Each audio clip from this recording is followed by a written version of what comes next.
Hello everyone, আজকে আমি আমার বাড়িতে সবসময় যেভাবে মাটন রান্না করা হয় সেই রেসিপিই শেয়ার করব। এটা কিন্তু খেতে একটু বেশিই দারুণ হয়। এটা সব ধরনের রেড মিট দিয়েই করা যাবে।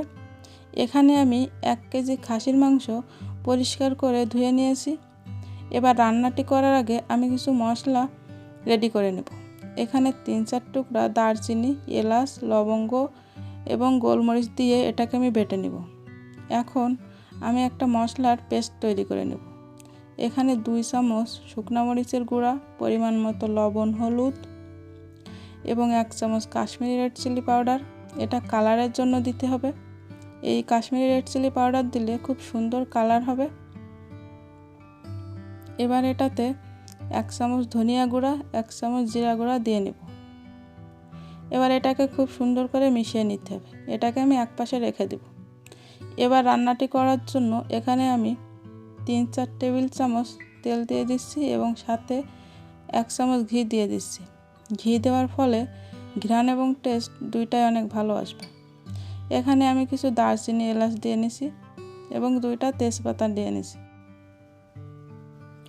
এবার এখানে আমি 1 বাটি পরিমাণ পেঁয়াজ দিয়ে নিব। পেঁয়াজটা একটু নরম হয়ে আসলে এখানে আমি আদা রসুন বাটা দিয়ে দেব। এখানে আমি 2 চামচ রসুন বাটা আর 2 চামচ আদা বাটা দিয়েছি। এটাকে একটু ভালো করে কষিয়ে নিয়ে যে মশলার গুঁড়ো আমি ভিজিয়ে রেখেছিলাম ওটা অ্যাড করে দিব এবং একটু জল দিয়ে দিব যাতে মশলাটা পুড়ে না যায় এবং সেই সাথে ভালো করে কষিয়ে নেওয়া যায়। মশলাটা কষে আসলে এখানে আমি 1/2 চামচ মতো চিনি যোগ করে দিব। চিনিটা দেওয়ার ফলে কিন্তু কালারটা ভালো আসবে। এবার আমি মাংসগুলো দিয়ে দিব। মাংসগুলো মশলার সাথে খুব ভালোভাবে মিশিয়ে নিতে হবে।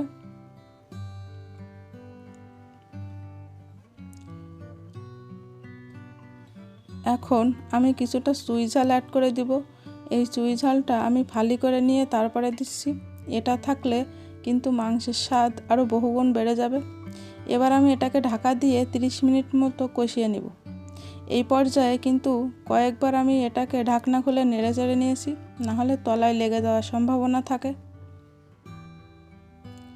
মাংসটা ভালো করে কষিয়ে নেওয়ার পরে আমি এখানে 1/2 কাপের একটু কম টক দই ফেটিয়ে রেখেছিলাম সেটা দিয়ে দিচ্ছি এবং সাথে দিচ্ছি 4টা কাঁচামরিচ আমি এখানে ব্লেন্ড করে নিয়েছিলাম সেটাও দিয়ে দিলাম।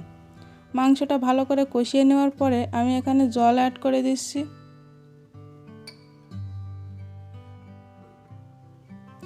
ঝোল দিয়ে আমি এটাকে ঢেকে রেখেছিলাম।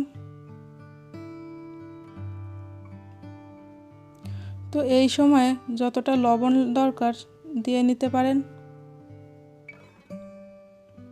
আমি আবার এটাকে ঢাকা দিয়ে রাখবো। বেশ কয়েকবার আমি এরকম ঢাকা খুলে নেড়ে চেড়ে আবার ঢাকা দিয়ে রেখেছিলাম যতক্ষণে না জলটা শুকিয়ে আসে। এবার আমি এখানে যে গরম মশলাটা বেটে রেখেছিলাম সেটা দিয়ে দিব। গরম মশলাটা দেওয়ার পরে আমি আরও 5-6 মিনিটের মতো এটাকে রান্না করে নিয়েছি। মাংসটা আমার রান্না করে নেওয়া হয়ে গেছে।